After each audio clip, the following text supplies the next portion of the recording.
আতিউ শব্দটা আল্লাহ নিজের নামে রসুলের নামে দিলেন, উলিল আমরের আগে দেয়নি। কেন দেয়নি? কারণ আল্লাহ রসুলকে মানা লাগবে, কোনো প্রশ্ন করা যাবে না। কথা বলে না কেন? কিন্তু উলিল আমর যদি মেনে চলতে হয়, যেহেতু ওনারা আল্লাহকে তো আপনি এখানে পাচ্ছেন না, রাসূলকে পেয়েছিলেন কিন্তু এখন নেই, কিয়ামত পর্যন্ত তো উনি আসবেনও না, কিন্তু উলিল আমর তো আসবে। এই জন্য উলিল আমরকে যদি আপনি মেনে চলতে চান, পরে বর্ণিত এই দুইটা আছে কিনা, আল্লাহ রসুলকে ওই লোকটা মেনে চলে কিনা।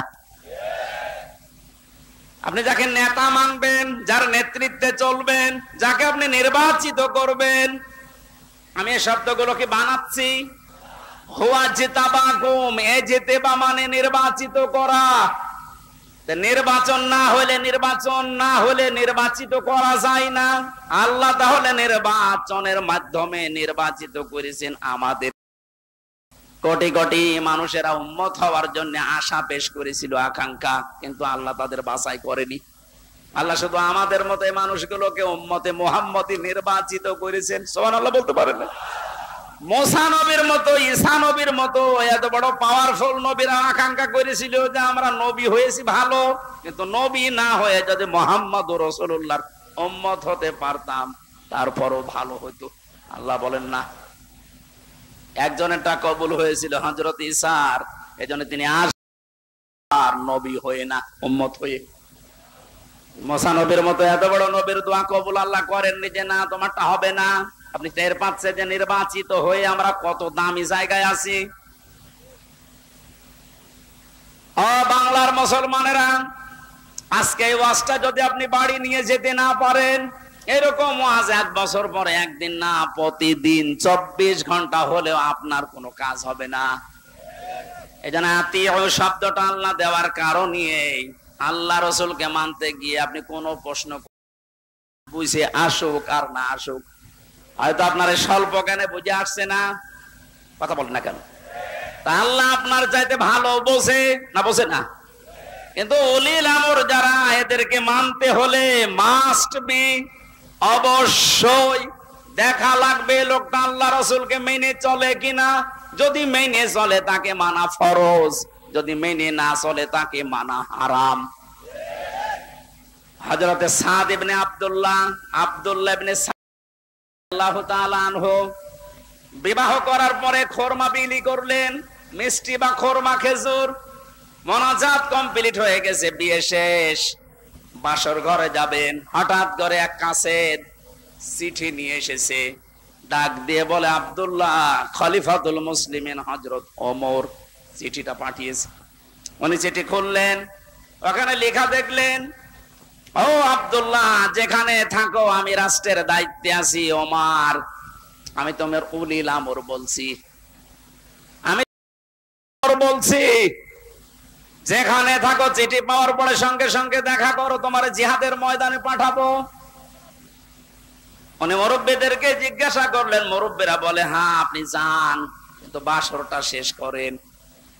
হযরত আব্দুল্লাহ ওই মজলিসে উঠে দাঁড়িয়ে কোরআনের কয়েকটা আয়াত পড়ে তাদেরকে জানিয়েছিলেন, ইয়া আইয়ুহাল্লাযীনা আমানু মা লাকুম ইযা ক্বিলা লাকুম ফি সাবিলিল্লাহি সাকালতুম ইলাল আরদ আরাদিতুম বিল হায়াতিদ দুনিয়া মিনাল আখিরাহ ফামা মাতাউল হায়াতিদ দুনিয়া ফিল আখিরাতি ইল্লা কলিল। সূরা তাওবার ভেতরে আছে, আমি শব্দটা বোঝানোর জন্য আয়াতটা পড়লাম, খুব ভালো করে মিলান। তিনি মুরব্বিদেরকে বললেন, হে আমার মুরব্বি, আজ আপনারা সম্মান করে আপনাদের, আল্লাহ কি ডাক দিলেন আমাকে, ঈমানদারেরা যখন তোমাদেরকে আল্লাহর রাস্তায় বের হওয়ার জন্য বলা হয় তখন তোমরা মাটি কামড়িয়ে পড়ে আছো। তোমরা কি দুনিয়ার জীবন পেয়ে সন্তুষ্ট হয়ে গেলে? অথচ আখিরাতের তুলনায় দুনিয়ার জীবন একেবারেই সামান্য। তার মানে এই ময়দানে আমাকে এখন পাঠাতে যিনি চাচ্ছেন উনি সাধারণ মানুষ না, উনি হচ্ছে উলিল আমর। কেন?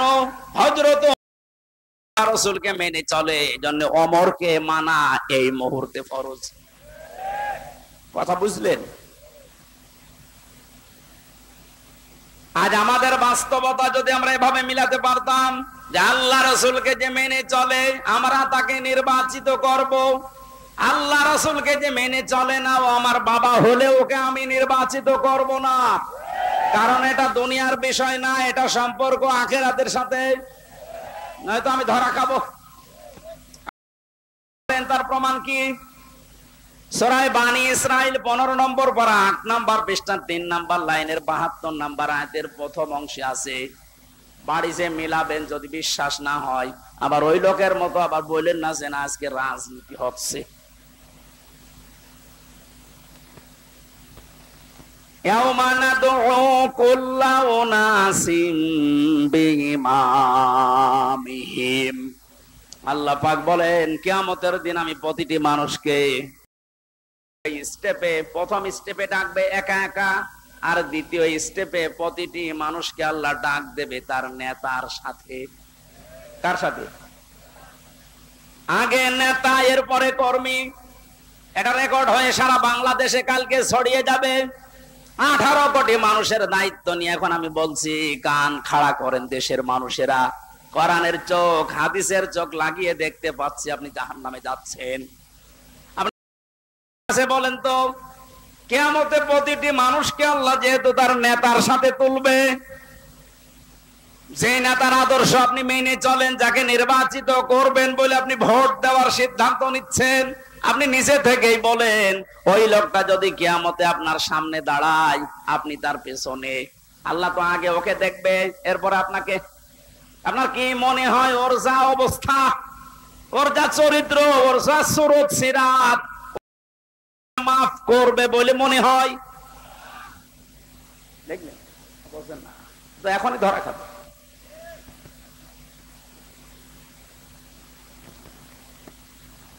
আপনি নিজে এখনই বললেন যে আমি যার পেছনে আছি, অন্তত যাকে নির্বাচিত করতে চাই বলে সিদ্ধান্ত নিচ্ছি, ভোট দেব বলে আমি মনে মনে করছি, এই লোকটার সাথে কিয়ামতে আল্লাহ ডাকলে আমারে মাফ করবে না, নিজে বলল। তাহলে ও ধরা খেয়েছে। কেরা বললো গো? হাত তোলেন তো। আপনি আপনি যেন ধরা না খান, এই জন্যই তো আয়োজন। রাজনীতি মনে করে আপনি আসলেনই না, আপনি তো ধরা আরো বেশি খাবেন। পাগলকে যদি বলা হয় নৌকা নাড়াবি না, ও বলে আমার মনে ছিল না। আরে ভাই, আমি তো আজকে কবরের ওয়াজ করবো বলে এসেছিলাম, আপনি কি মনে করে দিলেন? মনে যখন করে দিয়েছেন আপনাকেও বাঁচাতে হবে, আমারও বাঁচতে হবে। এই জন্য উলিল আমর মানার ক্ষেত্রে খুব সতর্ক। এটা দুনিয়ার বিষয় না, এটা রাজনীতি মনে করবেন না, এটা আপনার আখিরাত জড়িত। আল্লাহ তুমি আমাকে যেভাবে বুঝিয়েছো কোরআনে কারীম, সবাইকে ওই সহজ ভাবে বোঝার তৌফিক দাও। তাহলে নির্বাচিত এই শব্দটা কোরআনে আছে না নেই? তিনি তোমাদেরকে তার দ্বীনের জন্য, এবং দ্বীনের উপরে চলতে গিয়ে যত বাধা আছে সব বাধাগুলো আল্লাহ নিজের থেকে দূর করে দেন। এই হুয়ার ফাইল আল্লাহ নিজে। জেলা আমির সাহেব যেটা ইঙ্গিত দিয়েছিলেন যে অনেকের ইমান এই 15 বছরে প্রায় নড়বড়ে হয়ে গিয়েছিল, এটা সেলখানার অন্ধ প্রকোষ্ঠে থাকলে আরো বেশি হয়ে যায় অনেকের। আমারও প্রায় কি হচ্ছে, এত কিছু হয়ে গেল, কিছুই করেন আল্লাহ। আল্লাহ বলেন দ্বীনের উপরে যদি সত্যই টিকে থাকতে পারো, যত বাধা সবটা আসবে আল্লাহ নিজে ওইটা দূর করে দেবে। এটা যে আল্লাহ নিজে দূর করে দিয়েছে, আমরা অনেকে মনে করছি ছাত্রদের কারণে, না, আল্লাহ নিজে দায়িত্ব নিয়ে এ পাথর সরিয়েছে। তারা এ পাথর সরানোর জন্য শুধু ছাত্ররা না, আল্লাহ যদি নিজে দয়া না করতো কখনো এ জালেম পালাইতো না। ওর মনের ভেতরে আল্লাহ এত ভয় তৈরি করে দিয়েছে, লোকগুলোকে বলিয়ে যাবে সে সময়ও পায়নি। মাঝখান থেকে এই পাগলরা এখন বিপদে আছে। আমার মনে হচ্ছে পাগল গুলো বেশি অত্যাচার করেছিল এই যে হারুন আঙ্কেল। হারুন আঙ্কেল ওনার নাম এখন সারা পৃথিবীতে জানে 3 ইঞ্চি। কি নাম দিয়েছে, মহিলারাও 3 ইঞ্চি, মেয়ে লোক সেও বলে 3 ইঞ্চি। ধরা পড়েছে। 5 তারিখের পর থেকে আজকের এই 31 তারিখ পার হয়ে আজকের 1 তারিখ পর্যন্ত বারবার ঘোষণা দেখেছে আমাদের অভিভাবক যিনি, শুধু বাংলাদেশের না গোটা পৃথিবীর ইসলামী আন্দোলনের অভিভাবক তিনি এখন ডাক্তার শফিকুর রহমান। দূর থেকে উল্টা পাল্টা ধারণা করতে পারেন যে কি এমন ডাক্তার। আরে ভাই, তার ইখলাস জানেন, তার তাকওয়া জানেন, তার ইবাদতের খবর জানেন। আমি ছিলাম তার সাথে 4টা দিন। আমার তো মাঝে মাঝে মনে হয় পৃথিবীতে কেউ যদি জিন্দা ওলি দেখতে চায়, ওই আস্তালায়, গাছতলায়, বসতলায় যারা বসে আছে বটতলায়, ওরা আল্লাহর ওলি না। আল্লাহর ওলি দেখতে চাইলে আপনি ওই লোকটার দিকে তাকিয়ে থাকবেন, ওটা জিন্দা ওলি। তার ইবাদতের মারটা আপনি খোঁজ পাবেন না। এই যে সকাল বেলায় এই 65 বছরের একটা মুরব্বী, সকাল বলতে রাত 4:30টার সময় ডাক দেয়। ওই সময় হাতে হ্যান্ডকাপ দিয়ে, পায়ে বেড়ি দিয়ে কোর্টে নিয়ে যাচ্ছে। তবে 1-2 কিলোমিটার না, এই কাশিমপুর থেকে একেবারে কোর্ট পর্যন্ত যাওয়া আসা করতে প্রায় 7-8 ঘন্টা সময় লেগে যায়। এত কষ্ট স্বীকার করে রাত 8টা, 9টা, 10টার সময় ওনারে নিয়ে আসতো।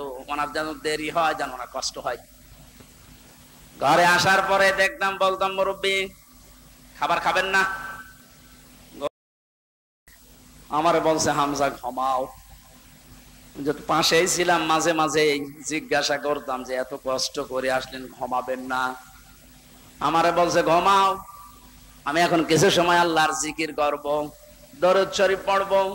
2-2.5 ঘন্টা ঘুমিয়ে যে মানুষটা রাত 9:30, 10টার সময় কোর্ট থেকে এসে 2 ঘন্টা 2.5 ঘন্টা পর্যন্ত ঘুমিয়ে এরপরে তাহাজ্জুদের নামাজে, হাফেজ কিনা আমি জানি না, যতটুকুই পড়তো সেজদায় পড়ে যেত। 40-45 মিনিট, 1 ঘন্টা দেখি সেজদায় পড়ে আছে। ভোর পর্যন্ত যার সাদা দাড়িগুলো, সাদা চুল সব সাদা হয়ে গেছে, টপ টপ করে পানি পড়তো, শুধু হাত তুলে সেজদার পরে বসে আছে। আমার তো সেজদা লাগে 1.5 মিনিট, 2 মিনিট, আর ওনার সেজদা লাগতো 45 মিনিট, 1 ঘন্টা। 1.5 ঘন্টা কেটে যেত এক সেজদায়। আমার 12 রাকার তাহাজ্জুদ মিলে মাত্র 1.5 ঘন্টা। ওনার বাকি তাকওয়ার খবর তো বাস্তবে আপনি টের পাননি। প্রতি সোমবার, বৃহস্পতিবার রোজা রাখার নিয়ম। কয়জন মহারথী আছে এখানে আমল করে? সারাটা জীবনে আমল করতে করতে আসতেছে, খালি ধারণা করে দূর থেকে, হ্যাঁ কি জানে, এত ডাক্তার মানুষ। তার যে এলেমের বহর, একটা জেনারেল মানুষ হয়ে কোরআনে কারিম এরকম গভীর গভীর কথা পাইনি। আরে ভাই, আমি তো ভার্সিটিতে শেষ করে আসলাম, আমাদের বহর তো আমি দেখেছি। ডাক্তার মানুষের কাছে থেকে কোরআনে কারিমের শব্দের এত গভীরে যেতে পারতেন, আমি দেখেছি বাস্তবে। যে জীবনে ওই রকম কথা আমি কোনোদিন শুনি নাই। অনার্স মাস্টার্স করেছিলাম, তো এক একটা শব্দ যখন বলতেন, এমন এমন শব্দের অর্থ নিয়ে আসতেন যে কোনোদিন কল্পনাও আসে না যে শব্দের ভেতরে থাকতে পারে। দিনের উপরে চলতে গিয়ে কোন বাধা আল্লাহ নিজের থেকে দূর করে দেয়, রাখেন না। এটা আমি আগে জানতাম না, ওই সময় জেনেছি। আল্লাহ পাক বলেন, তোমাদেরকে যেহেতু আল্লাহ নির্বাচিত করেছে লক্ষ লক্ষ কোটি কোটি উম্মত থেকে, সুতরাং তোমাদের দাম কম না, অনেক বেশি। তোমাদের পরে ঝড় ঝাপটা, বিপদ আপদ আসবে, আল্লাহ জানে। কিন্তু আসলে আল্লাহ থাকতে দেবে না, স্থায়ী হতে দেবে না। আল্লাহ নিজে দায়িত্ব নিয়ে ওই ঝড় ঝাপটা, বিপদ আপদ তার নিজের দায়িত্বে দূর করে দেবে, করে দিয়েছে। এই কথা বলে না কেন? নাই তো 15 বছরে কত মহারথী তো চেষ্টা করলো, সব চেষ্টায় প্রায় বিফল হয়ে গেছে। ছাত্র আন্দোলনের নামে যারা নেমেছিল, এই মানুষগুলোর সাথে মাস্ট বি আল্লাহ আবাবিল পাঠিয়েছিল। জালেমদের মনের ভেতরে আল্লাহ ভয় তৈরি করে দেন। এ দায়িত্ব কার? আরো জোরে। এটা তৈরি করেন কাদের কারণে? যে মানুষগুলোর ভেতরে ইখলাস আছে যত বেশি, তাকে দেখে ভয় পায় তত বেশি। আমরা 15 বছর অনেক জালেমকে ভয় পেয়েছি তার অত্যাচারের কারণে, আর আমিরে জামাতকে এখনো জালেমরা ভয় পায় তার তাকওয়ার কারণে। বাংলার মুসলমানেরা, আমি যেটা বোঝানোর জন্য পর্যন্ত এসেছিলাম, শহীদ যারা হয় এদের নিয়ে যারা উল্টা পাল্টা ধারণা করেন, দিয়ে কথা বলবেন না যে ওনারা মরে গেছে, এমনি না, ওনারা জীবিত, কিয়ামত পর্যন্ত শুধু জীবিত এইটাই থাকবে, কিন্তু আমরা টের পাই না। এর পরের কথা আল্লাহ দিয়েছেন, মানুষ যেহেতু ধারণা করতে পারে, মুখে হয়তো বলে না, কিন্তু ধারণা করতে পারে যে মরে গেছে। আল্লাহ ধারণার উপর নোটিশ দিয়েছেন, ওয়ালা তাহসাবান্নাল্লাযীনা কুতিলু ফি সাবিলিল্লাহি বাল আহইয়াউন ইনদা রাব্বিহিম ইরযাকুন। সূরা আলে ইমরান 4 নাম্বার পারা 11 নাম্বার পৃষ্ঠা 9 নাম্বার লাইনের 169 নাম্বার আয়াত। এটা তাফসীরে কাবীরে পাবেন। আল্লামা ফখরুদ্দিন রাজি রাহমাতুল্লাহ আলাইহি ব্যাখ্যা করতে গিয়ে লিখেছেন, ওই পৃথিবীর মানুষেরা মুখ দিয়ে তো বলবে, করে যেন এই ধারণাও কোনোদিন না আসে যে শহীদরা মরে গেছে। এটা ধারণাও করা যাবে না। বালাহিয়াউন, বরং তারা জীবিত, বরং তারা কি, আরো জোরে, ইনদা রাব্বিহিম ইরযাকুন, তারা তাদের রবের কাছে খাবার খাচ্ছে। শহীদ আবু সাইদের বাড়িতে গিয়েছিলাম, যে গরিব মানুষ, 6টা ছেলে ওনার, এটাই ছোট। ওনার বাবা মারে বলছিল যে অবস্থায় ওদের আমার মনে হয় 3 বেলা পেট পুরে খাবার খাওয়ার মতো পরিবার না। আল্লাহ তার জীবনটা এত বেশি পছন্দ করেছিলেন, সাধারণ ভাবে মরণ দেয়নি, এত সাহস তার বুকের ভেতরে দিয়েছিলেন, জালেমদের সামনে জীবনটা দিয়ে শাহাদত বরণ করে কিয়ামত পর্যন্ত জান্নাতি খাবার খাবে। কোনো সন্দেহ নেই এতে কিয়ামত, কারণ যেহেতু মরে না, জীবিত থাকে, আর জীবিত থাকলে খাওয়া লাগে, খাওয়া লাগে না? আর খেলে রক্ত গোশত তৈরি হয়, খাবার খেলে মানুষের রক্ত গোশত তৈরি হয়। ওই দিন আমার মাহফিল, দিন রাতের বেলা গিয়েছিলাম ওখানে, রাত 9:30টার পরে অনুষ্ঠান ছিল আমার গাইবান্ধার গোবিন্দগঞ্জে। ওখানে এসে উঠলাম, জেলা আমির সাহেব এসে আমারে বলছে, আমির হামজা, আগে এখানে সাব্বির নামে একামতে দিনের একজন, ওকে মেরে ফেলা হয়েছিল। 1 মাস পরে ওর কবর খুঁড়ে কবর ভেঙে গেছে বৃষ্টিতে, দেখলাম ওর কবরের ভেতর থেকে তাজা রক্ত পাওয়া যাচ্ছে। সিরাজগঞ্জবাসী, আল্লাহর কসম করে বলছি, কোরআনের আয়াত আমি 100% বিশ্বাস করি, শাহাদত বরণ করলে সত্যি এরা কিন্তু মরে না, এরা জীবিত। আর জেগে থাকলে যেহেতু খাওয়া লাগে, আর খেলে মানুষের রক্ত গোশত চর্বি চামড়া তৈরি হয়। 1 মাস পরে এই জন্য কবর ভেঙে যাওয়ার পরে দেখা যাচ্ছে ওর রক্ত টাটকা রক্ত। তার মানে আল্লাহ 1 মাস তাকে না খাওয়িয়ে রাখে নাই। না খাওয়িয়ে রাখলে তো পাওয়া যেত না। কথা বলেন না কেন? একটা বাস্তব আর একটা প্রমাণ দিচ্ছি, হাদিস। হযরতে হামজা রাদিয়াল্লাহু তাআলা আনহু, তার একটা ছোট্ট মেয়ে ছিল। সে শহীদ হওয়ার পরে নবীজির কাছে এসে বলেছিল, ভাই, আমার বাবা যে শহীদ হয়েছে, আপনার মুখে আমি শুনেছি, কোরআনে আছে যে জীবিত, ওরা নাকি জান্নাতে ঘুরে বেড়ায়, আমার বাবা যে শহীদ হয়েছে জীবিত, আমি এটা দেখতে চাই। নবীজি বললেন, বোন আমার, কি করে দেখাবো এখানে তোমাকে? হঠাৎ করে ছোট মেয়েটা আকাশের দিকে তাকিয়ে বলছে, আব্বু আমি এখানে। নবীজি বলছেন, বোন কাকে ডাক দাও? বলছে, আব্বু ওই যে পাখা লাগিয়ে কার সাথে যেন উঠতেছে। বিশ্ব নবী বলেন, বোন আমার, ওটা দুনিয়া না, ওটা জান্নাতের ভেতরে তোমার বাবা জান্নাতের পাখি হয়ে উঠতেছে। এই লোকটাকে 70 টুকরা করা হয়েছিল, এক লজ্জা স্থান কেটে 3 টুকরা করেছে, বিভিন্ন জায়গায় ছড়িয়ে ছিটিয়ে দিয়েছে, উহুদের ময়দানে, পাহাড়ি এলাকায়।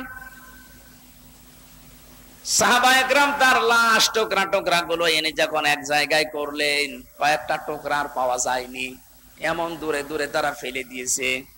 নবীজি নিজের চাদরটা দিয়ে হযরতে হামজাকে ঢেকে দিলেন। মাথা থেকে হাঁটু পর্যন্ত ঢেকেছিল, হাতিয়ে সেটা বেরিয়ে থাকে, ঢাকা যায় না। আল্লাহর নবী মুহাম্মদুর রাসূলুল্লাহ নিজে সাহাবীদেরকে দিয়ে পাহাড়ি এলাকার লতা পাতা দিয়ে তার পাটা ঢেকে দিলেন, কবরে রাখলেন। যেহেতু জানাজ তার জন্য কাফন দাফনের জন্য ধোয়ানোর কোন লাশ ধোয়ানোর সিস্টেম নেই, শহীদরা মরে গেলে ধোয়ানো লাগে না, যেভাবে ইন্তেকাল করবে শাহাদত বরণ করবে ওইভাবেই কবরে দেওয়া লাগবে, কারণ কিয়ামতের দিন উনি ওইভাবে আল্লাহর সামনে উঠে দাঁড়াবে। আপনি যদি কিয়ামতে যখন উঠবে, চারটা গুলি লেগেছে যেখানে যেখানে, ওইটা নিয়ে দাঁড়াবে ঠিক ওইভাবে। আল্লাহ জিজ্ঞাসা করবে, আবু সাইদ তোমার শরীরে এতগুলো গুলি, রক্তের দাগ কেন? বলবে আমি সালেমদেরকে হটানোর জন্য, মানুষের অধিকার প্রতিষ্ঠার জন্য চেষ্টা চালিয়েছিলাম। শেষ পর্যন্ত সালেমরা আমার বুকে, আমার পেটে, আমার মুখের উপরে গুলি লাগিয়েছে। যে সমস্ত জায়গায় গুলি লেগেছে ওই জায়গাগুলো একেবারে তোমার সামনে আমি হাজির হয়ে গেছি। হযরতে হামজাকে আল্লাহর নবী কবরে রাখলেন। এই ডিস্টার্ব হচ্ছে কেন? ডাক দিয়ে বলেন হামজাকে, রব্বুল আলামিন এই যে আমার চাচাকে আমি কবরে রাখলাম, এখন পর্যন্ত আমার চাচার উপরে আমি রাজি আছি, খুশি আছি। মাবুদ আমি তোমার গোলাম হয়ে বলছি, তোমার রাসূল হয়ে দাবি করছি, আমার চাচা হামজার উপরে তুমি রাজি হয়ে যাও। নবীজি বলেন যদি আমি রাজি হয়ে গেছি, আল্লাহ তুমি রাজি হয়ে যাও, আল্লাহ দেরি করবে? দেরি যে করে নাই, আয়াত তার প্রমাণ তাফসিরে পেয়েছি আমি। ওনাকে কবর দেওয়ার 30 বছর পর কবরটা ভেঙে গিয়েছিল। মদিনায় একটা ঢল হওয়ার কারণে দেখে রক্ত ভেসে আসতেছে পানির ভেতরে। ওই সময় হযরতে হামজার সাথে যারা ছোট বয়সে যুদ্ধ মুরব্বী হয়ে গেছে, রক্ত অনুসন্ধান করতে করতে গিয়ে দেখে 30 বছর আগে মুহাম্মদুর রাসূলুল্লাহর চাচা হযরতে হামজাকে ওরা যেখানে যেখানে আঘাত করেছিল তরবারি দিয়ে, ওই জায়গাগুলো দিয়ে ফিনকি দিয়ে রক্ত বের হচ্ছে। বাংলার মুসলমানেরা ভালোভাবে মিলান, আল্লাহ যে আহয়াউন দিয়ে শেষ করেননি, ইনদা রাব্বিহিম ইরযাকুন, তারা তো জীবিত এবং খাবার খায়, খেয়েছে, তার প্রমাণ 30 বছরের তাজা রক্ত। কথা বলেন না কেন? এই জন্য কোনদিন এই ধারণা করবেন না যে যারা শহীদ হয়ে গেল এরা মরে গেছে, বলবেন তো নাই, ধারণাও করা যাবে না। এই শহীদদের আত্মার মাগফিরাত আল্লাহ ওদেরকে এমনিতেই মাফ করে দিয়েছে। কারণ কি? আলিয়াকুল্লাহুল্লাযীনা আমানু ওয়া ইয়াত্তাখিযা মিনকুম শুহাদা আল্লাহু লা ইউহিব্বুজ জালিমিন। রব্বুল আলামিন বলেন, কিছু মানুষকে আমি সাধারণ ভাবে মরণ দিতে চাই না, যার ঈমান এবং যার অ্যাক্টিভিটিস কাজকর্ম আমার কাছে পছন্দ হয়, ওই মানুষটাকে আমি আল্লাহ শাহাদাতের মরণ দিয়ে ধন্য করে দেই। আর জেনে রাখো আয়াতের শেষের কথা, আল্লাহু লা ইউহিব্বুজ জালিমিন, কোন জালেমকে আমি ভালোবাসছি না, বাসবো না। এটা মোজারে বর্তমান ভবিষ্যৎ, প্রেজেন্ট ফিউচার। এজন্য জালেম যারা, তাদের খারাপ, আপনার দুনিয়াও শেষ, আখিরাত তো শেষই। আমি দোয়া করলেও হবে না জালেমদের জন্য, কারণ আল্লাহু লা ইয়াহদিল কওমাজ জালিমিন, জালেমদেরকে আল্লাহ হেদায়েত দিচ্ছে না, দেবে না। আমরা আর যাই করে যেন জালেম হয়ে না যায়। এই শব্দটা যেহেতু খুব গুরুত্বপূর্ণ, জালেম। আজ অনেক জালেম বিদায় নেওয়ার পরে এখন অনেকে নব্য জালেম হওয়ার জন্য চেষ্টা চালাচ্ছে। গতকালকে চুয়াডাঙ্গার একটা খবর শুনলাম, আমি কোরআনের আয়াতের সাথে মিলিয়ে আশ্চর্য হয়ে গেছি। জালেম বিদায় নিল, এ জালেম আসলো কোত্থেকে? সূরা বাকারার 114 নম্বর আয়াতটা, এই এদিকে তাকান, ওমান আযলামু মিম্মান মানাআ মাসাজিদাল্লাহি আইয়ুযকারা ফীহা ইসমুহু ওয়া সাআ ফী খারাবিহা ইলা আখির আয়াত। ওরা কোরআনে কারীম থেকে দার্স দিচ্ছিল, এক জালেম এসে বলছে এটা বন্ধ করো, এটা মসজিদের ভেতরে রাজনীতি চলবে না। আমি মিলিয়ে দেখলাম কোরআনে কারীমের আয়াত আল্লাহ মনে হয় ওর নাম দিয়েই নাযিল করেছে। আমান আসলাম, আল্লাহ বলেন বড় জালেম দেখতে চাও? আমি আল্লাহর দৃষ্টিতে সবচাইতে বড় জালেম ওই লোকটা মিম্মাম মানা মাসাজিদ আল্লাহ, আল্লাহর মসজিদের ভেতরে নিষেধ করে আইয়ুযকারা ফীহা ইসমুহু, তার নামের জিকির করতে, তার নামের আলোচনা করতে আল্লাহর ঘর মসজিদে যারা নিষেধ করে এরা আল্লাহর দৃষ্টিতে বড় জালেম। আমরা মনে করছি জালেম হয়তো বিদায় হয়ে গেছে, না, এখনো নব্য জালেম তৈরি হচ্ছে। এইজন্য জালেম যদি কেউ হয়ে থাকেন, বুঝে হন আর না বুঝে হন, থামেন, পালে আগুন লাগবে।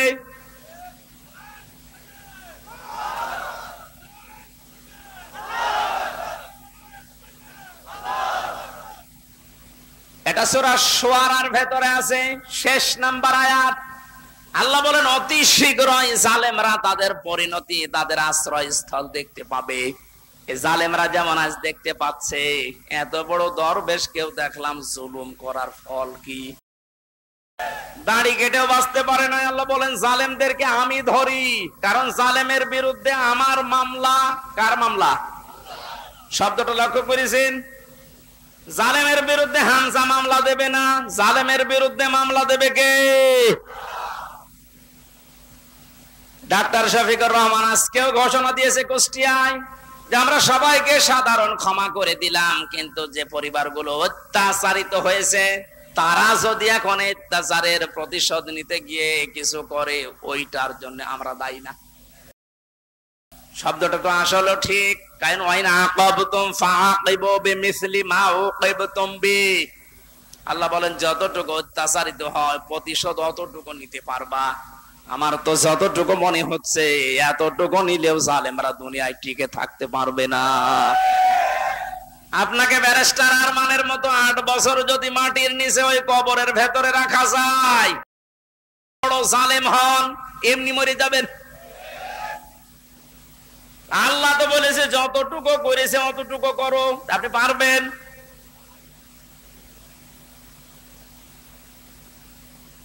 আমার উপরও যতটুকু অত্যাচার হয়েছিল, আমি চাই যাদের দ্বারা হয়েছে, যে মানুষগুলোর ইঙ্গিত হয়েছে, আমি ওই মানুষগুলোকে অতটুকু না করে ছাড় দেব না। যে যা বলে বলুক গা, আমার দাদা না মাফ করে দেন না। কিসের মাফ? কোন মাফ নেই আপনার কারণে। আমার ছোট মেয়েটা আমার এখনো পর্যন্ত চেনে না। করে যদি আপনি শাস্তি দিতেন আমি মেনে নিতাম, কিচ্ছু জানি না আপনি কেন আমার জীবনে এই কাজ দিলেন। আর যেভাবে রেখেছিলেন আমাকে আর মাওলানা মামুনুল হককে, কোন আলেমকে এত কষ্ট আমার বাংলাদেশে আমি আর শুনি নাই। আপনি আমার মতো একটা ছোট মানুষকে 24 ঘন্টা তালাবদ্ধ রেখে মনে হচ্ছে আমি ফাঁসির কন্ডেম সেলে আছি, কত বড় অপরাধী। অথচ যে শাস্তি দিলেও 3 মাসের বেশি আপনি রাখতে পারেন না। এটা মূল্য চুরি মামলা। জালেমদেরকে মাফ করে দেওয়া মানে মজলুমের উপরে অবিচার করা। এক কথা বলছেন না কেন? সারা বাংলাদেশের 18 কোটি মানুষকে যদি এই আয়না ঘরের সাথে যারা জড়িত ছিল, সে যেই কয়জনই হোক, যারাই জড়িত এর সাথে, এদেশের 18 কোটি দেয়, ব্যারিস্টার আরমানের বউ মাফ করবে না। আপনি ওই জায়গায় থাকলে আপনারও মনে হয়তো না আমি মাফ করবো না। আপনি যদি প্রথমে বলে দিতেন যে তাকে আমরা মেরে ফেলেছি, মেয়েটা অন্য জায়গায় বিয়ে করতে পারতো। এক কথা বলছেন না? এমন অবস্থায় রাখলেন তার বউটা বিয়েও করতে পারে না 8টা বছর। যুবতী মেয়ে এভাবে জীবন্ত যৌবন কঠিন বিষয়, আপনি টের পাচ্ছেন না। তাই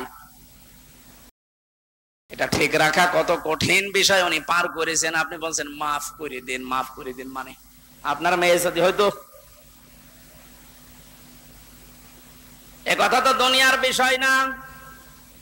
জালেম যারা জুলুম করছেন আজ এবং নব্য জুলুম করার জন্য যারা প্রস্তুতি নিচ্ছেন, আপনি কিন্তু নিজের কপালে আগুন লাগাচ্ছেন। এজন্য আল্লাহর ঘরের ভেতরে যদি আল্লাহর নাম, আল্লাহর কোরআনের কথা কেউ বলতে নিষেধ করে, এটা দুনিয়ায় সব চাইতে বড় জালেম।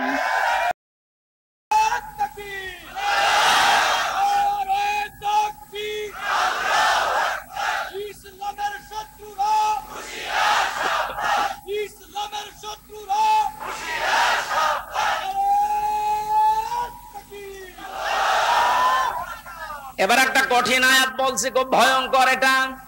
আমি যে জালেম জালেম জালেম বলছি বারবার, কেন জানেন? কারণ জালেমদের বিরুদ্ধে আল্লাহ নিজে অভিযোগ দায়ের করবেন, নিজে মামলা ঠুকে দেবেন।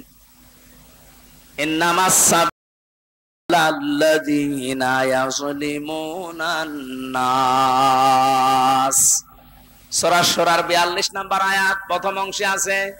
আল্লাহ পাক বলেন, অবশ্যই আমি আল্লাহ নিজে মামলা দেব জালেমের বিরুদ্ধে, যারা মানুষ হয়ে মানুষের উপরে জুলুম করেছে, অত্যাচার করেছে। এজন্য বাংলার জালেমেরা আপনার দুনিয়ার জীবন শেষ, আর আখিরাত তো আপনি আল্লাহর মামলার আসামি। যিনি বিচারপতি, যিনি রায়, তিনি যদি মামলার বাদী হয়, তা আপনি তো একেবারে সরাসরি খালাস পেয়ে যাবেন। বলেন না কেন? আমার মামলার যারা আসামি, যারা বাদী ছিল, যারা আমার মামলার যারা বাদী ছিল, তারা টাকা পয়সা বহু খেয়েছে আকিস গ্রুপের কাছ থেকে। গত পরশুদিন আকিসের মালিক আমারে বলছে, হুজুর আপনাকে আমরা চাকরি দিয়েছিলাম আমাদের মসজিদের খতিব হিসাবে, ওই শয়তানরা আপনাকে পেছে ফেলে আমাদের কাছে কয়েক 5 তারিখের আগ পর্যন্ত নিয়েছে। যদি 5 তারিখ না আসতো, ওরা এখনো টাকা নিত। আমার মামলার আয়োজক লোকটা মেজানুর রহমান, টেকের হাটে বাড়ি। আমার মনে হয় ওরে পেলে পিটিয়ে মানুষ জনগণ মেরে ফেলবে। আর বাকিগুলোর নাম একবার বলেছিলাম ওই যে কুষ্টিয়ার এক মাহফিলে। তারা পরের দিন বলছে, হুজুর আর নাম বললেন না, কিছু হলে কিন্তু আমরা মারা পড়ে যাব। কেমন ভয় আছে জালেমরা দেখেন। তবে এই যে লোকটা, এই লোকটা 5 তারিখের আগের দিন 4 তারিখ রাত্রে টাকা নিয়েছে। এই মামলার আয়ুটা ওই এখন নাই, থেমে গেছে। আমার মনে হয় 5 তারিখ বাংলাদেশে না আসলে ও শয়তান এখনো টাকা নিত।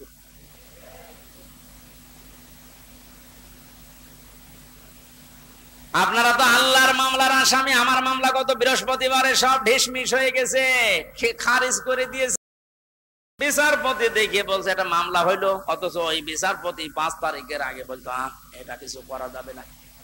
5 তারিখের পরে এখন এই বৃহস্পতিবারে ও নিজে দেখে বলছে কি বিচার করব, কোনো মাল নেই। অনেক নিজে পড়ে পড়ে দেখছে, বলছে কোনো মাল ম্যাটারেস নেই, কি দেখে বিচার করব, যা সব বাদ। আমাদের সবাইকে খালাস দিয়ে দিয়েছে। যে খালাসি যখন দিয়ে দেবেন, 3 বছর আপনি বিনা কারণে জেল খাটালেন, কোন কারণে? খালাস দেওয়া মানে কি? কোন অপরাধ আমরা পাইনি নাকি? খালাস দেওয়া মানে তো এই, তাহলে দোষ তো আমার নেই, আপনি নিজেই প্রমাণ করে দিলেন। বিনা কারণে যে 3টা বছর নষ্ট করলেন। গতকালকে একজন মুসলমান হয়েছে, পরশুদিন।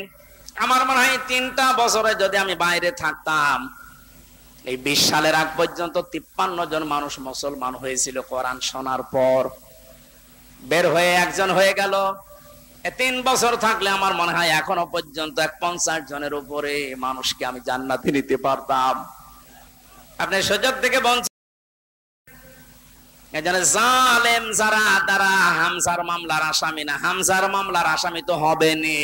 কিয়ামতে আমি না পাপ করলে আপনি জান্নাত যেতে পারবেন না। আর সব চাইতে বড় দুঃখ আপনার জন্য, আপনি আল্লাহর মামলার আসামি। আল্লাহ আমাদের হেফাজত করুন জালেম হওয়া থেকে, বলেন আমিন। জামাত শুধু একবার একটু ইঙ্গিত দিয়েছে, এক জালিমের হাত থেকে মুক্তি পেয়েছি, আর কোন জালিম যেন আমাদের মাথার উপরে বসতে না পারে। আর অনেকের এখন দেখছি চুলকানি আরম্ভ হয়ে গেছে। কোন কারণ আপনার চুলকানি আসবে? আপনি কি জালেম? তার মানে আপনি নিজের থেকেই মনে মনে ভাবছেন যে আমি এগুলো করছি, সামনেও করব। আপনিও জালেম। ঠাকুর ঘরে কে রে? আমি তো কলা খাই। আপনার নাম বলে বলেছে? বলেন কোন কারণে নিজের দিকে টেনে নিন?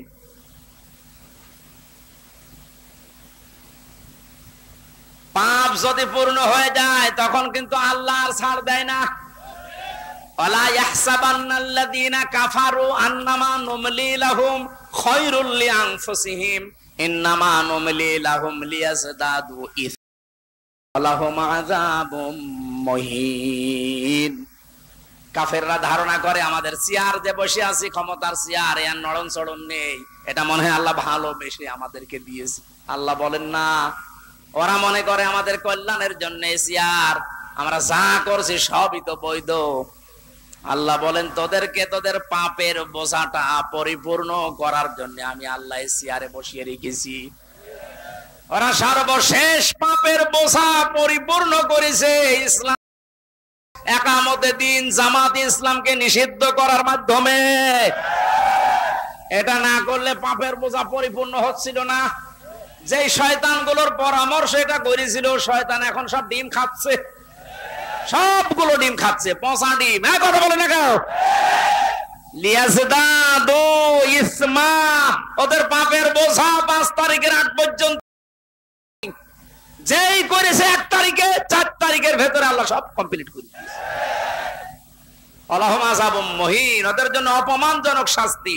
এর চাইতে আর কত অপমান হবে বলেন? বলছিলেন না জেলামের যে কেক মারছে, আমার মনে হয় আমরাও সুযোগ পাচ্ছি না, সুযোগ পেলে আমরাও 2-1টা দিতাম। কারণ আপনারা যা করেছেন আমার সাথে, কম বেশি এই দেশে যদি 10 জন আলেমকে থেকে এলেম আমল না, শুধু পরিস্থিতির দিক থেকে 10 জন মানুষকে সারা বাংলাদেশে চেনে, তার ভেতর আমি একজন। এটার ভেতর থেকে শুনতে শুনতে আসে যে হামজা বলে একজন আছে। গাড়িতে আসার সময় মায়ের কোলে বসে বসে কি খাচ্ছে, চিপস খাচ্ছে, আর বলছে ওই যে হামজা যাচ্ছে। তার মানে ও পেটের ভেতরে শুনে এসেছে যে হামজা নামে একজন আছে। এইরকম একটা পরিচিত মানুষের সাথে আপনি আমার মাজায় দড়ি দিয়ে, মায়ের ভেতরে বেড়ি দিয়ে, তাও ডান্ডা বেড়ি, হাতের ভেতরে আপনি হ্যান্ডকাপ দিয়ে, কালো কাপড় দিয়ে আপনি 11 ঘন্টা টাঙিয়ে রাখলেন। আপনি মানুষ? আবার যখন দড়ি দিয়ে টেনে নিয়ে যেত আদালত প্রাঙ্গণে, মনে হতো যে ছাগল টেনে নিয়ে যাচ্ছে। আর কয়েক তালা আছে তো, ওই অন্য জায়গা থেকে একে অন্যের সাথে তাকিয়ে টিপ্পনি কাটতো, ঠিকই হচ্ছে। এবার আমরাও বলি যে ঠিকই হচ্ছে। আপনি সব বলেন, আপনি সব বলেন।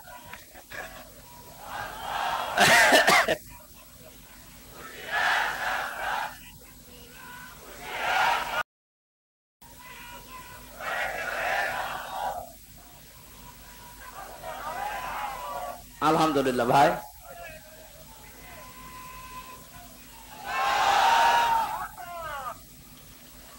আমাদের মুরব্বী, আমাদের মাথার তাজের কথা মতো আপনাদেরকে আমরা মাফ করে দিলাম, কিন্তু আপনারা যা করেছেন, কোরআন হাদিস পড়ে যা বুঝছি, আল্লাহ আপনাদের মাফ করবে না, আল্লাহ নিজে আপনাদের বিরুদ্ধে মামলা দেবে। এজন্য জালেম যারা এবং জালেম এখন যারা নতুন করে হচ্ছেন, আপনারা আল্লাহর মামলার কেস,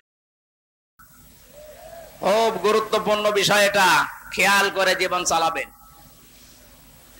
যে মানুষগুলোর আত্মার মাগফিরাত এবং রূহের আহত মানুষদের সুস্থতায় কামনায় তাফসীর মাহফিলের আয়োজনে, বিশাল আয়োজনে যারা আঞ্জাম দিয়েছে, যারাই খেদমত করেছে এত বড়, আল্লাহ প্রত্যেককেই তাদের মনের কামনা বাসনা পূরণ করুন। আমরা বারবার বলছি, আমরা কিন্তু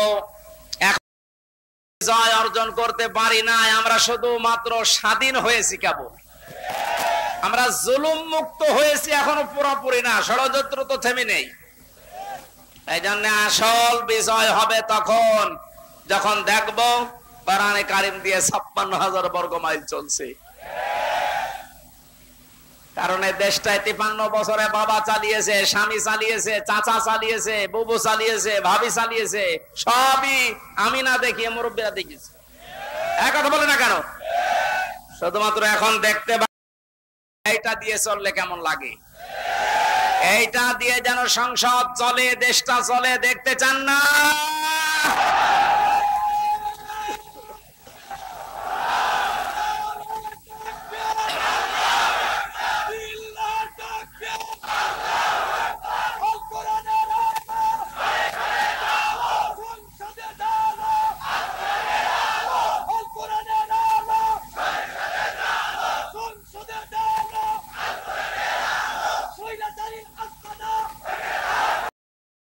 আলহামদুলিল্লাহ।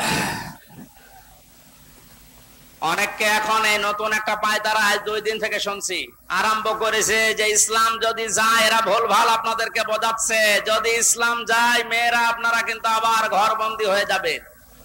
এই জুজুর ভয় দেখিয়ে লাভ নেই, মেয়েরা এখন বুঝতেছে। আপনি স্ট্যাটাস গুলো পড়েন ফেসবুকে, অধিকাংশ মেয়েরা এখন বলতে চাচ্ছে ইসলাম আসলে আমরা মায়ের কোলে থাকবো। আমিরে জামাত ঘোষণা দিয়েছে যদি আল্লাহ আমাদেরকে কবুল করেন, মেয়েরা যে নিরাপত্তা পাবে পর্যন্ত এই দেশের মেয়েরা ভুলতে পারবে না যে আবার কোরআন বাদে অন্য কিছু আসুক। আমরা ওইটা দেখাতে চাই, দেখাবো ইনশাআল্লাহ। কোরআনের সূরা শূরা, শূরা মানে সংসদ, শূরা মানে কি? যেহেতু সংসদ নির্বাচন সামনে আসছে, সংসদ নির্বাচন করার জন্য যে 7টা পদ্ধতি আছে, 7টা গুণ দেখে দেখে নেতা নির্বাচন করা যায়, ওই কথাগুলো আল্লাহ সূরা শূরার ভেতরে দিয়েছেন। আমরা মাত্র একটা আয়াত পড়েছি, আয়াতের কত? আমরা সবকিছু বাদ দিয়ে সরাসরি কোরআনের আয়াতে যাচ্ছি। আল্লাহ পাক বলেন ওয়াকাযালিকা আওহাইনা ইলাইকা, আমি এইভাবে করে হে নবী আপনার প্রতি ওহী নাজিল করেছি। এই আয়াত নাজিল করা দেখে বোঝা যাচ্ছে এর আগেও আল্লাহ বিভিন্ন নবীদের উপরে ওহী দিয়েছিলেন নাকি? ধারাবাহিকতায় বিশ্ব নবীও পেয়েছেন। আল্লাহর নবীকে আল্লাহ যেটা দিলেন কোরআনান আরাবিয়্যা, নবীকে যে আল্লাহ ওহী দিয়েছেন আরবি কোরআন। কি কোরআন? এই ভাষাটা যেহেতু আমাদের মাতৃভাষা না, এজন্য আমাদের কাছে একটু কঠিন লাগে, কিন্তু পৃথিবীতে সবচেয়ে সহজ ভাষা আল্লাহ জানিয়েছেন আরবি ভাষা। ওহী যেহেতু কোরআনে কারীম আরবি ভাষায় এসেছে, মুসলমানেরা আমাদেরকে এখন ঈমানের দাবি অনুযায়ী আরবি ভাষায় শুদ্ধ করে কোরআন শিখতেই হবে, মাস্ট বি। আমি অনেক পীর সাহেবের মুরিদ, অনেক ইসলামী আন্দোলনের ভাইদেরকেও দেখেছি কোরআনে কারীমের কাছে যে ওরা দুর্বল, শুদ্ধ করে কোরআন পড়া বোঝার যে সিস্টেম গুলো চালু আছে, এটা 100% এখন আমাদের ফলো করা লাগবে। আমি যতটুকু দেখতেছি প্র্যাকটিক্যাল লাইফে যে রিপোর্ট গুলো পূরণ করা হয়, প্রতিদিন 3 আয়াত 5 আয়াত 10 আয়াত আপনি যা পড়বেন শুদ্ধ করে পড়বেন, বুঝবেন এবং এটা লিখে রাখবেন। এই সিস্টেম যদি কেউ 4 মাস 6 মাস 1 বছর পালন করতে পারে, আস্তে আস্তে তার শুদ্ধ হয়ে যাবে। আর এটা হওয়ার জন্য দেশে একটা বিষয়, তার নাম জামাতে ইসলামী। আমি অন্য কোন জায়গায় এসে সিলেবাসটা পাইনি। আপনি যা যা করেছেন সবগুলো পয়েন্ট আকারে ওখানে লেখা লাগে, আপনার জীবন এমনি পরিশুদ্ধ হয়ে যাবে। নিজেকে যদি পবিত্র করতে চান, পরিশুদ্ধ করতে চান, ফিরে আসেন। আহ্বান জানাচ্ছি, দাওয়াত দিচ্ছি, নয়তো আবার বলবেন যে আল্লাহ আমি দাওয়াত পাইনি। এই জন্য দাওয়াত দিয়ে দিলাম। যদি বিশ্ববিদ্যালয়ে পড়ার আপনি মূর্খ মানুষ হন, অসুবিধা নেই। বিশ্ববিদ্যালয়ে যদি পড়াশোনা করার মন মানসিকতা থাকে, ইচ্ছা থাকে, বাংলাদেশ জামাতে ইসলামীতে আপনি যোগ দিয়ে পড়া দেখবেন বিশ্ববিদ্যালয়ের মতো আপনার জীবন ঠিক ওই ধাঁচে গড়ে তুলবে। একটা মানুষ সব দিক থেকে পারদর্শী হয়, অথচ লোকটা দেখেন ডাক্তার। আজকে কুষ্টিয়াতে ভাষণ দেওয়ার সময় তিনি উদাহরণ দিচ্ছিলেন, উনি কিন্তু একটা সার্জন ডাক্তার, অপারেশন করতেন। তার মানে ডাক্তারি লাইনে, কোরআনে কারীমের লাইনে তো আমি নিজে দেখেছি তার জ্ঞানের বহর এবং শুদ্ধ। হাদিসের লাইনে উনি পাণ্ডিত্য অর্জন করেছে অনেক আমাদের মতো হাজারো আলেমের চাইতেও বেশি। ইংরেজিতে বক্তব্য দিচ্ছে, অনেকে আছে ইংরেজি বক্তব্য দূরের কথা, ইংরেজির নাম শুনলে ভয় পায়। কথা বলছে না কেন? চারিদিক থেকে জ্ঞান অর্জন করার জন্য লোকটাকে যে জায়গা থেকে তুলে নিয়ে এসেছিল আল্লাহ। যদি এতদিন থাকতেন বড় নাস্তিক হয়ে যেতেন ইনুর মতো। সেখান থেকে আল্লাহ তুলে এনে কত বড় দায়িত্ব দিয়েছে তার মাথার উপরে। এই জন্য এই বিশ্ববিদ্যালয়ে আপনিও ভর্তি হতে পারেন, এখনো সুযোগ সময় আছে। আপনাকে আমরা জান্নাতে নিয়ে যেতে চাই বিশ্ববিদ্যালয়ে ভর্তি হওয়ার মাধ্যমে। সাফ কথা বলছি, আর যদি হয়ে থাকেন গোনা অল্প স্বল্প চাই থাক, যদি একামতের দিন কায়েম করা লাগবে দিন, এই আন্দোলনের সাথে একনিষ্ঠভাবে ইখলাসের সাথে লেগে থাকতে পারেন, আমি কোরআন হাতে নিয়ে গ্যারান্টি দিতে পারি আল্লাহ আপনাকে জাহান্নামে দেবে না। সূরা সফের আয়াত। আবার বলছি, ইসলামী আন্দোলন যদি দুনিয়ায় করেন, একামতের দিন কায়েম করার জন্য ইখলাসের সাথে অ্যাক্টিভিটিস নিয়ে যদি ময়দানে থাকেন, কায়েম হলে ভালো, না হলেও আপনার অসুবিধা নেই, জাহান্নামে দেবে না। হ্যাঁ, জান্নাতেও দেবে না কয়েকটা কারণে। তার ভেতরে এক নাম্বার, আপনি যদি মা বাবার সাথে বিয়াদবি করে থাকেন জান্নাত পাবেন না। আর এই বিশ্ববিদ্যালয়ে আসলে মা বাবার সাথে বিয়াদবি করার কোন রাস্তা খোলা নেই। সবগুলো একেবারে ট্রেনিং দিয়ে দিয়ে ওই পর্যায়ে নিয়ে যাওয়া হয়। মানুষের মতো মানুষ হওয়ার জন্য, দেশ প্রেমিক মানুষ হওয়ার জন্য এই দেশে ওপেন বলছি, ইসলামী ছাত্র রাস্তা খোলা নেই। আপনি যদি চ্যালেঞ্জ দিতে চান নিয়ে আসেন অন্য সংগঠনগুলো, আমি একটা শিবিরের ছেলেকে নিয়ে যাব, তামাম দুনিয়া সব নিয়ে আসেন। 100 ভাগ না হলে আমি 99 ভাগ গ্যারান্টি দিতে পারি, ওদের চরিত্র যদি 100 ভাগের 10 ভাগ ঠিক হয়, এর চরিত্র 100 ভাগের 70 ভাগ ঠিক থাকবে। আল্লাহ রাব্বুল আলামিন কোরআনে কারীমকে যেহেতু ওহী হিসাবে আরবি ভাষায় দিয়েছেন, এখানে শুনলাম একটা মাদ্রাসা আছে, আমি যে তিনি বলছিলেন আপনাদের একটা সুযোগ আছে আল্লাহর এই ওহীকে শিক্ষা করার জন্য, এরকম মাদ্রাসায় আপনি ভর্তি হয়ে যান যে বয়সে থাকেন। কোরআন শুদ্ধ করা ছাড়া, কোরআন পড়া ছাড়া আল্লাহর নিকটবর্তী হওয়া যাবে না। ইমাম মালিক বলেছিলেন, মাবুদ তোমার প্রিয় হওয়া যায় কিভাবে? 100 বার তিনি আল্লাহকে স্বপ্ন দেখে একই কথা বলেছিলেন যে তোমার কি করে। আল্লাহ পাক বলেন, ইমাম মালিক কোরআন পড়ো, কোরআন পড়ো। উনি বারবার প্রশ্ন করতেন, আল্লাহ বুঝে পড়বো না বুঝে পড়বো? আল্লাহ পাক বারবার জবাব দিয়েছেন, বুঝে পড়ো না বুঝে পড়ো, শুদ্ধ করে পড়ো, তার তিলের সাথে পড়ো, আমি আল্লাহর প্রিয় পাত্র হয়ে যাবে। এজন্য আমরা যেহেতু মালিকের প্রিয় হতে চাই, এজন্য আমাদের শুদ্ধ করে মাস্ট বিয়েটা পড়া শেখাই লাগবে। আল্লাহ রাব্বুল আলামিন এর পরে বলেন, লিতুনযিরা উম্মাল ওয়া মান হাওলাহা। হে নবী, এই কোরআন দিয়ে আপনি মক্কার এবং মক্কার আশেপাশে যা আছে, এই আশপাশ বলতে তামাম দুনিয়া বুঝিয়েছেন আল্লাহ। তাফসীর ইবনে কাসিরে লিখেছে, ওমান হাওলাহা মানে সমগ্র পৃথিবী। সুতরাং এখন নবী নেই, উনি থাকলে এই কাজটা করতেন। সৌদি আরব থেকে বাংলাদেশে এসে আপনাদেরকে সতর্ক করতেন। এই সতর্ক বাণী পড়া কোরআন শরীফে আছে 500টা। কয়টা? সবচাইতে বেশি যেই বিষয়টা দিয়ে মানুষ সতর্ক হতে পারে তার নাম কিয়ামত। এইটার জবাবদিহিতা যতদিন পর্যন্ত আপনি উপলব্ধি করতে না পাবেন যে কিয়ামত, আল্লাহ বলেন, তুনজিরা ইয়াউমাল জামিউ লা রাইবা ফি, ওই দিন সম্পর্কে সতর্ক করো যেদিন সম্পর্কে কোনো সন্দেহ নেই, সন্দেহের অবকাশ পর্যন্ত নেই। মানুষের জীবন পরিচ্ছন্ন হওয়ার জন্য 8টা মাধ্যম আছে, তার 1 নাম্বার মাধ্যম এইটা যে যত বেশি জবাব দিতে হবে, আল্লাহর দরবারে দাঁড়াতে হবে, এরকম টেন্ডেন্সি যত বেশি তৈরি করবে তার জীবন তত বেশি পরিচ্ছন্ন হবে। খলিফাতুল মুসলিমিন হযরত আবু বকর সিদ্দিক রাদিয়াল্লাহু তাআলা আনহুকে তার স্ত্রী উম্মে রোমানা ডাক দিয়ে বললেন, স্বামী আমার, বাইতুল মালে যিনি দায়িত্বে আছে, খাজানচিতে অর্থমন্ত্রীকে আপনি বলেন আগামী মাস থেকে যেন আগামী মাসের যে বেতন আছে ওটা যেন অ্যাডভান্স আমাদেরকে দিয়ে দেয়। উনি বললেন, কেন? ছেলে আপনার পায়েস খেতে চেয়েছে, পায়েসের টাকা আমাদের কাছে নেই। বাইতুল মালে ডাক দিয়ে বললেন, আমার কিছু টাকা পয়সা লাগবে, যেহেতু এ মাসের টাকা আমি নিয়েছি, আগাম মাসের টাকা আমার অ্যাডভান্স দিয়ে দেন।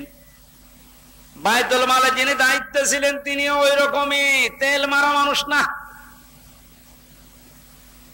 তিনি ডাক দিয়ে বললেন, খলিফা টাকা আমি আপনাকে আগাম মাসের দিতে পারি, আপনি আগামী মাস পর্যন্ত বেঁচে থাকবেন, ওইটা লিখে দেন। উনি বলছে টাকা আমার লাগবে না। বাড়িতে যে স্ত্রীকে বলছে, স্ত্রী আমি পারলাম না, আমাকে এই কথা শুনিয়েছে। স্ত্রী ধৈর্যশীল ছিলেন, ধৈর্যশীলা বললেন ঠিক আছে, আপনি যখন পারলেন না, যেভাবে চলছে সংসার চলতে দেন। 15 দিন পর তিনি পায়েস রান্না করে দিয়েছে। হযরতে আবু বকর বললেন, স্ত্রী পেলে কোথায়?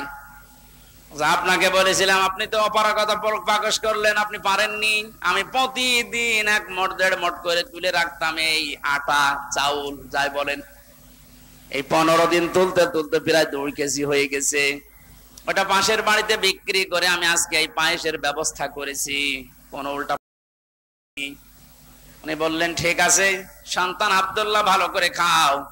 দৌড় দিয়ে চলে গেলেন বাইতুল মালের খাজানচির কাছে, বললেন বাইতুল মালের দায়িত্বে আছো, অর্থমন্ত্রী, আগামী মাস থেকে আমার বেতন যদি 12,000 টাকা দিতে থাকো তো 2,000 টাকা কম দিও। কেন? কারণ 10,000 টাকা হলেও আমার সংসার চলে, এটা আমি দেখেছি। আমার মনে হচ্ছে এই যে কিয়ামতের জবাব দিতে হবে টেন্ডেন্সি তার ভেতরে। আপনি বলেন 1628 জন মানুষ দায়িত্বে আছে, দায়িত্বে যে সরকার আছে থাক, এর এই 1628 জন মানুষ শুধু এখন যদি আবু বকরের মতো এই চিন্তা নিয়ে দেশটা চালায়, আমার মনে হচ্ছে 16 ঘন্টায় এই দেশটা একেবারে রোল মডেল হয়ে যাবে। এতদিন যারা রোল মডেল করেছিল, কি মডেল দেখিয়েছেন আপনি? কি মডেল দেখিয়েছেন? এটা একটা জরিপ পেলাম আজকে, এটা শোনালে আপনার মাথা খারাপ হয়ে যাবে।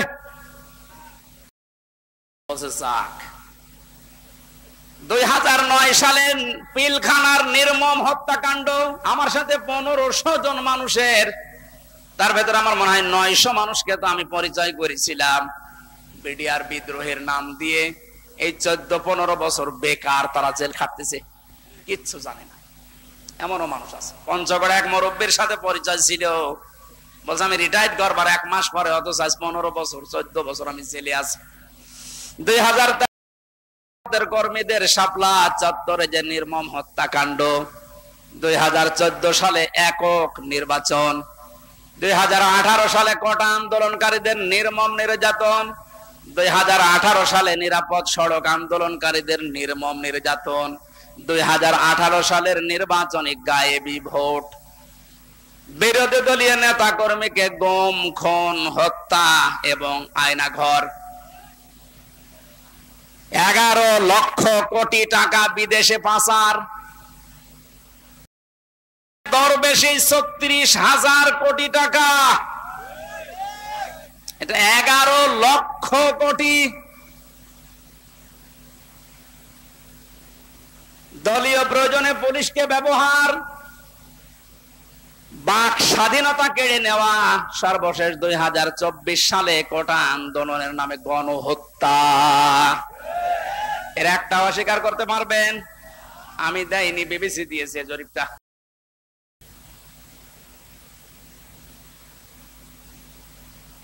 এই জন্য তো বলছি 1628 জন মানুষ যদি এই বাংলাদেশে এখন হযরতে আবু বকরের এই মন নিয়ে দেশটা চালাতে পারে, আন্দাজে উল্টা পাল্টা টার্গেট দেওয়া লাগবে না। কি রোল মডেল বানিয়েছিলেন? এই যে জরিপ এখন সামনে আসতেছে, কত বড় দুর্নীতিগ্রস্ত একটা রাষ্ট্র হয়ে গেলে বাইতুল মোকাররমের ইমাম পর্যন্ত একটা বড় মসজিদের খতিব, সে লোকটা পালিয়ে গেল, তার মানে কোন জায়গাটা বাকি আছে আপনি বলেন? কোন জায়গা বাকি নেই। একটা মসজিদের খতিব যদি পালিয়ে যায়, আসলটা তো পালিয়েছে, মসজিদের খতিব পালিয়েছে, তার মানে তামাম দুনিয়া দেখেছে যে আপনি কোন পর্যায়ে দুর্নীতিকে নিয়ে গিয়েছিলেন। আর রোল মডেল বানিয়েছেন বাংলাদেশ। রোল মডেল হবে হযরতে আবু বকরের চিন্তা নিয়ে, যে আমার 8,000 10,000 টাকা হলে মাস চলে যায়, অর্থমন্ত্রী আগামী মাস থেকে তুমি 2,000 কম দিও। কিয়ামতে জবাব দিতে হবে। এই বিশ্বাস যত বেশি তৈরি হবে, আপনার জীবন পরিচ্ছন্ন হবে। ফারিকুন ফিল জান্নাতি ওয়া ফারিকুন ফিস সাঈর। একদল মানুষকে আল্লাহ জান্নাতে প্রবেশ করাবে, একদল মানুষকে জাহান্নামে দেবে। সুতরাং যাদেরকে জান্নাতে দেওয়ার ঘোষণা দিচ্ছেন, আল্লাহ যেন এই দলে শামিল হওয়ার